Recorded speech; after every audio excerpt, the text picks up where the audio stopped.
Hi guys, இன்னைக்கு நம்ம பாக்கி தோ எபிசோட் 3 தான் பார்க்க போகிறோம். போன எபிசோடு முசாஷி ஊரை சுற்றி பார்க்க போகிறேன் அப்படின்னு சொல்லிட்டு கிளம்ப பாக்கி அவர் கூட சண்டை போயிருப்பான். அதோட அந்த எபிசோடு அந்த இடத்துல எண்டாக இருக்கும். அதுக்கு அடுத்து என்ன நடக்குது அப்படிங்கிறது இந்த எபிசோடில் பார்க்கலாம். ஓகே, நம்ம இதுக்கு போயிடலாமா? இப்போ பாக்கி முசாஷியை கீழே அடித்து படுக்க போட்டது மட்டும் இல்லாமல் நான் இப்போ நினச்சிருந்தா உங்களை 3 தடவை கொலை பண்ணியிருக்க முடியும் அப்படின்னு சொல்கிறான். அவனோட பஞ்சு வந்து டைரெக்டாக அவரோட ஜார் லைனில் தானே அடிச்சிருக்கோம். அப்போ ஒரு 10 செகண்ட் அவர் வந்து கான்சியஸே இல்லாமல் போயிருப்பாரு. 10 செகண்டில் நான் நினச்சிருந்தா உங்களை 3 தடவை கொலை பண்ணியிருக்க முடியும் அப்படின்னு சொல்ல இதை கேட்ட முசாஷி அவருமே ஒத்துக்கிறாரு. நீ நினைச்சிருந்தா என்ன அந்த 10 செகண்ட்ல 3 தடவை கொலை பண்ணிருக்க முடியும் தான் அப்படின்னு சொல்லிட்டு, நான் இந்த பஞ்ச் எந்த அளவுக்கு ஸ்ட்ராங்கா இருக்கும் அப்படிங்கிறத பார்க்கணும்னு நினைச்சுதான் உங்ககிட்ட அடி வாங்கினேன் அப்படின்னு சொல்ல, டோக்குகவா பாக்கி அடிச்சு முசாஷி மண்டி போட்டாரா அப்படின்னு சொல்லி ஆச்சரியப்பட்டிருப்பாரு. ஆனா பாக்கிக்கு என்ன தோணிருக்குன்னா, இந்த பஞ்ச் பாக்கி சின்ன பையனா இருக்கும்போது கண்மா சொல்லி கொடுத்தது. பாக்கியோட கர்வத்தை உடைக்கிற மாதிரி இந்த பஞ்ச் நான் விரும்பலன்னா இதை என்னால தடுத்திருக்க முடியும் அப்படின்னு சொல்ல, எப்படி முடியும் அப்படின்னு சொல்லிட்டு பாக்கி முழிக்க, இப்ப நமக்கு என்ன தெரிய வருதுன்னா, இப்பதான் இவங்க எல்லாருமே கையால சண்டை போட்டுட்டு இருக்காங்க. பட் 400 வருஷத்துக்கு முன்னாடி ஸ்வாட்ஸ் தான் இல்லையா? அந்த டைம்ல இருக்கக்கூடிய வீரர்கள் எல்லாருமே அவங்களோட ஆப்போனன்ட் எந்த மூவ் நெக்ஸ்ட் வைக்க போறான் அப்படிங்கறத ப்ரெடிக்ட் பண்றது தான் அவங்களோட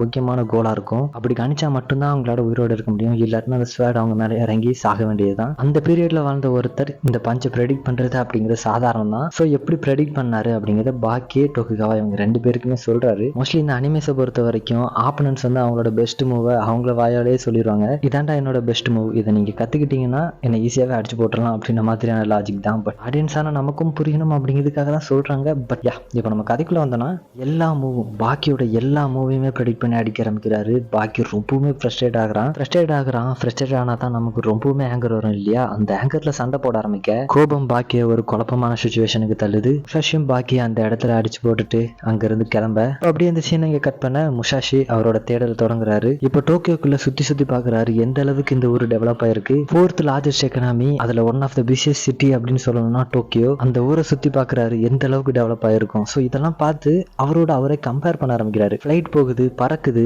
ட்ரெயின் போகுது, ரொம்ப ஸ்பீடா இருக்கு. அவரோட எரால இருந்து இப்ப இருக்கக்கூடிய எராவை கம்பேர் பண்ணி பாக்குறாரு எந்த அளவுக்கு அட்வான்ஸ் ஆயிருக்கு அப்படின்னு. இதெல்லாம் கம்பேர் பண்ண முசாஷி அவரே குறைச்சி மதிப்பிடக்கூடிய அந்த ஒரு நேரத்தில் அவருக்கு என்ன தோணுதுன்னா, அவரை ஒரு ட்ரெயின் கூடவோ இல்ல ஒரு பில்டிங் கூடவோ கம்பேர் பண்ண முடியாது. அவர் ஒரு மனிதன் கூட மட்டும்தானே கம்பேர் பண்ண முடியும். ஒரு மனிதன் கூட கம்பேர் பண்ணும்போது அவரை யாராலையும் எந்த ஒரு டெக்னிக் கொண்டு வந்தாலும் அவரை தோக்கடிக்க முடியாது. அப்படின்ற மாதிரி யோசிச்சுக்கிட்டே நடந்து போயிட்டு இருக்க அங்க இருக்கக்கூடிய ஊர் மக்கள் எல்லாருமே முசாஷி ஒரு மாதிரி பார்க்க ஆரம்பிக்கிறாங்க. யாரா இவன் ஒரு மாதிரி ட்ரெஸ் போட்டிருக்கான், காலில் செருப்பு இல்ல. இதை பார்த்து 2 போலீஸ்மேன் என்ன பண்றாங்கன்னா முசாஷி கிட்ட ஐடென்டிபிகேஷன் கார்டு கேட்கறாங்க. இவருமே என்னோட பேரு மியமாட்டோ முசாஷி, இந்த காலத்துல இருந்து வாரேன் அப்படின்ற மாதிரி சொல்ல அந்த போலீஸால நம்ப முடியல. சரியில்ல வாங்க நம்ம போலீஸ் ஸ்டேஷன்ல போய் பேசிக்கலாம் அப்படின்ற மாதிரி சொல்லிட்டு கூப்பிடும்போது முசாஷி அந்த 2 பேரையும் அடிச்சு போட்டுட்டு அந்த இடத்த விட்டு கிளம்ப ஆரம்பிக்கிறாரு. அப்படி அவர் இந்த இடத்த விட்டு கிளம்பும் போது இப்போ இவர் 2 பேரும் அடிச்சு போட்டார்ல, அதை 2 போலீஸ்மேன் பாத்துருவாங்க. அவங்க 2 பேரும் முசாஷியை பிடிக்க ட்ரை பண்ண முசாஷி அவங்க 2 பேரும் அடிச்சு போட்டு அந்த இடத்த விட்டு கிளம்ப அந்த சிட்டிக்குள்ளேயே ஒரு கலவரம் உண்டாகுது. நேஷனல் டிவி ஹெட்லைன் வரைக்கும் வந்துருது. இந்த மாதிரி ஒருத்தர் ஊருக்குள்ள சுத்துறாரு. அவர் அரெஸ்ட் பண்ண போகக்கூடிய எல்லா போலீஸும்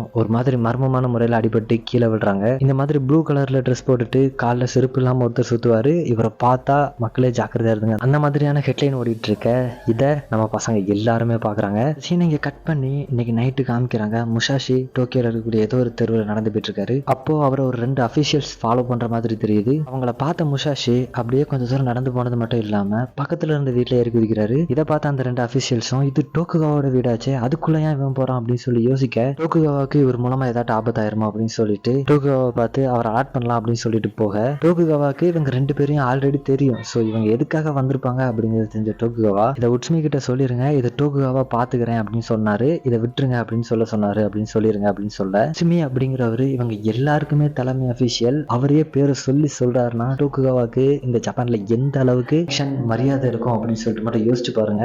நீங்க சொன்னதை நாங்க அவர்கிட்ட இன்ஃபார்ம் பண்ணிடுறோம் அப்படின்னு சொல்லிட்டு அவங்க 2 பேரும் அந்த இடத்த விட்டு கிளம்ப, வந்து டோக்குகாவா யாருக்கிட்டயோ பேச ஆரம்பிக்கிறாரு. நீ எதுக்காக இங்க வந்த, அதை நீ சொல்லு அப்படின்னு சொல்லிட்டு பேச ஆரம்பிக்க, டொப்போ ஆல்ரெடி டோக்குகாவா கிட்ட விசாரிக்க வந்திருக்காரு. ஜப்பான்ல ஒரு பெரிய அண்டர் கிரவுண்ட் அரேனா வச்சு நடத்தக்கூடிய ஒரு டோக்குகாவா, அவருக்கு ஜப்பான்ல ஒரு ஸ்ட்ராங்கஸ்டான ஆள் இருக்காரு அப்படின்னா அந்த இன்ஃபர்மேஷன் டோக்குகாவாவுக்கு வராம இருக்காது. அப்படிங்கறதுனால அவர்கிட்ட முசாஷியை பத்தி விசாரிக்க வர, முசாஷி அந்த 2 போலீஸ்மேன் கிட்டையும் அவரோட உண்மையான பேரை சொல்லியிருப்பாரு. டிவிலையும் டெப்போ பார்த்திருப்பாரு. நார்மல் பீப்புளுக்கு வந்து முசாஷி யூஸ் பண்ணக்கூடிய ஸ்வாடு தெரிஞ்சிருக்காது. பட் டொப்போ பார்த்திருப்பாரு அவர் கையில ஸ்வாடு வச்சிருந்ததை. இதெல்லாம் கேட்ட டோக்குகாவா இதெல்லாம் உண்மையா நீ நம்புறியா டெப்போ அப்படின்ற மாதிரி சொல்லிட்டு கேட்க, டோக்குகாவா பொறுத்த வரைக்கும் அவர் அட்மையர் பண்ணக்கூடிய ஒவ்வொருத்தருமே முசாஷியை பத்தி என்ன நினைக்கிறாங்க அப்படிங்கிறது தெரிஞ்சுக்கிறதுல அவருக்கு ரொம்பவுமே ஆர்வமா இருக்கும். அதனால எப்பவுமே போட்டு தான் வாங்குவாரு. உண்மையை சொல்ல மாட்டாரு. ஸோ இப்போ டெப்போ என்ன சொல்றாருன்னா, ஒரு உண்மையா இல்லையா அப்படி அப்படிங்கிறது எனக்கு இங்கே முக்கியம் இல்லை, பட் அந்த ஸ்கில்ஸ் இருக்குல்ல அதுதான் எனக்கு தேவை அப்படின்னு சொல்ல. இப்படி இவங்க 2 பேரும் பேசிட்டு இருக்கும்போதே அந்த இடத்துக்கு முஷாஷி வர. முஷாஷி டோக்குகாவை பார்த்து எனக்கு ஏதாவது சாப்பாடு போடுங்க அப்படின்னு சொல்லிட்டு கேட்க, எனக்கு வயிறு பசிக்குது, என்ன சாப்பாடு போட போறீங்க அப்படின்னு சொல்லிட்டு கேட்டுட்டே வர. இப்போ நீங்கள் பசியில் இருக்கும்போது இதை நான் கேட்குறத மன்னிக்கணும், பட் எனக்கு முன்னாடி ஒருத்தர் இருக்கார்ல, இவரை பற்றி நீங்கள் என்ன நினைக்கிறீங்க அப்படின்னு சொல்லிட்டு கேட்க, சாப்பிட்றதுக்கு முன்னாடி ஒரு தடவை சண்டை போடுறது எனக்கு ஒன்றும் பிரச்சனை இல்லை அப்படின்ற மாதிரி சொல்லும்போது இப்போ மனசில் என்ன நினைச்சிட்டு இருந்தாரு அப்படிங்கிறத முஷாஷி புரிஞ்சு சொல்ல. இப்போ டெப்போ என்ன சொல்றாருன்னா, நான் இவரை பார்த்துட்டு வந்தா மட்டும் போதும் அப்படின்னு சொல்லிட்டு தான் இந்த இடத்துக்கு வந்தேன், பட் அவர் என் கூட சண்டை போடுறதுக்கே தயாராக இருக்காரு, இதை விட ஒரு நல்ல சான்ஸ் எனக்கு கிடைக்காது அப்படின்னு சொல்லிட்டு இவங்க 2 பேரும் இந்த இடத்துல இப்போ சண்டை போட தயாராக. இப்போ டெப்போ யாரு அப்படிங்கறது முஷாஷிக்கு இன்ட்ரடியூஸ் பண்ணணும், வார்த்தையால சொன்னா நல்லா இருக்காது அப்படின்னு சொல்லிட்டு டெமான்ஸ்ட்ரேட் பண்ணி காமிக்கிறதுக்கு ஒன்று ரெடி பண்ண.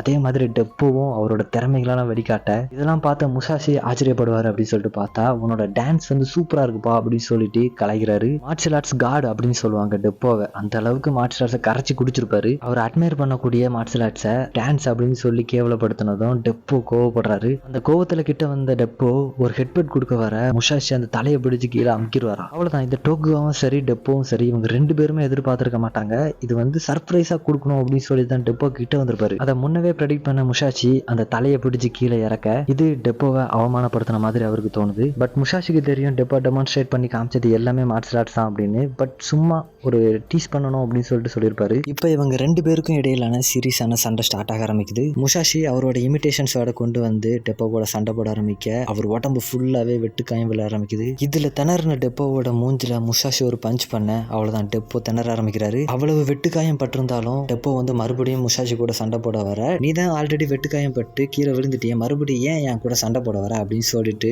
முஷாஷி கேட்கவும், அது வந்து உண்மையான ஸ்வேர்டு இல்ல, ஒரு இமிடேஷன் ஸ்வேர்டு தான், அதுல நான் அடிபட்டு சாக மாட்டேன் அப்படின்னு சொல்லிட்டு சொல்ல, இது ஒரு வேலிடான பாயிண்ட் தான் இல்லையா, உண்மை அப்படின்னா உண்மை, பொய்னா பொய் தான். ஸோ இப்போ டோக்குகவா கிட்ட உண்மையான ஸ்வேர்டு இருக்கா அப்படின்னு சொல்லிட்டு கேட்டுவாங்க.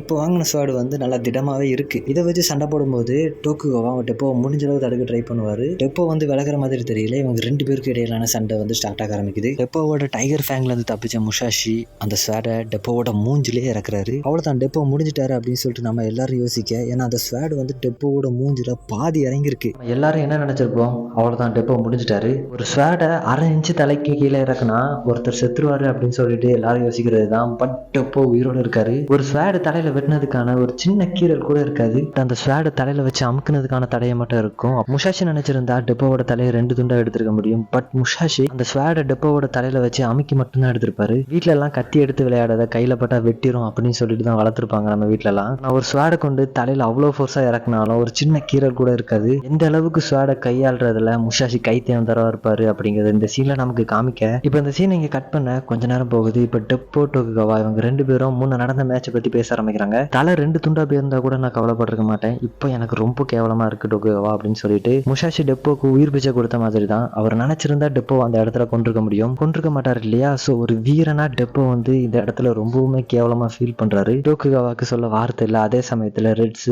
ஜப்பானுக்கு வந்துட்டாரு. ஒருமே முஷாஷியோட வீடியோ பார்த்துட்டு தான் ஜப்பான் வந்திருப்பாரு, அதுவும் பாக்ஸிங்கை மொத்தமா கைவிட்டுட்டு தான் வந்திருப்பாரு. இதை பத்தி காட்சிமி கிட்ட பேசும்போது முஷாஷி கூட டெப்போ சண்டை போட்டதை காட்சிமி ரெட்ஸ் கிட்ட சொல்றான். இந்த மாதிரி அவங்க 2 பேருக்கும் இடையில சண்டை நடந்தது, அதுல டெப்போ தோத்து போயிட்டாரு அப்படின்னு சொல்லிட்டு சொல்ல, ஏதாட்ட ஏமாத்தி தோக்கடிச்சிட்டாங்களா அப்படின்னு சொல்லிட்டு ரெட்ஸ் கேட்க, அப்படி இல்ல டெப்போவை ரொம்பவுமே கேவலப்படுத்தி தோக்கடிச்சிட்டாங்க அப்படின்ற மாதிரி சொல்லவும், அப்பதான் ரெட்ஸுக்கு முஷாஷி எந்த அளவுக்கு டேஞ்சரான ஆளு அப்படிங்கிறது தெரிய வருது. இது வரைக்கும் பாக்ஸிங்னா வெப்பன் யூஸ் பண்ணக்கூடாது, அந்த அண்டர் கிரவுண்ட் அரேனால சண்டை போடும் போதும் வெப்பன்ஸ் யூஸ் பண்ணக்கூடாது. ஆனா நம்ம இப்ப எல்லாருமே எதிர்கொள்ள போகக்கூடிய ஆள் வந்து ரொம்பவுமே வித்தியாசமா இருக்கான். இவன் கிட்ட நம்ம வெப்பன்ஸ் யூஸ் பண்ணாம வின் பண்ண முடியாது, எந்த வெப்பன்ஸா இருந்தாலும் சரி நம்ம அதை யூஸ் பண்ணி தான் ஆகணும். இந்த வீடியோவை நானும் பார்த்தேன், ஏதோ ஒரு மாதிரியான வித்தியாசமான டெக்னிக் யூஸ் பண்றான் அப்படின்னு சொல்லிட்டு ரெட்ஸ் சொல்லிட்டு இருக்க. அப்படியே இந்த சீன் இங்க ஹைப் ஆக இதோட இந்த எபிசோட் இந்த இடத்துல எண்ட் ஆகுது. ஸோ எப்படி கைஸ் இருந்துச்சு இந்த எபிசோட், உங்களுக்கு பிடிச்சிருந்ததா? அப்படி பிடிச்சிருந்தனா ஒரே ஒரு லைக் மட்டும் ட்ராப் பண்ணிட்டு போயிருங்க. ஸோ யா, பாய்.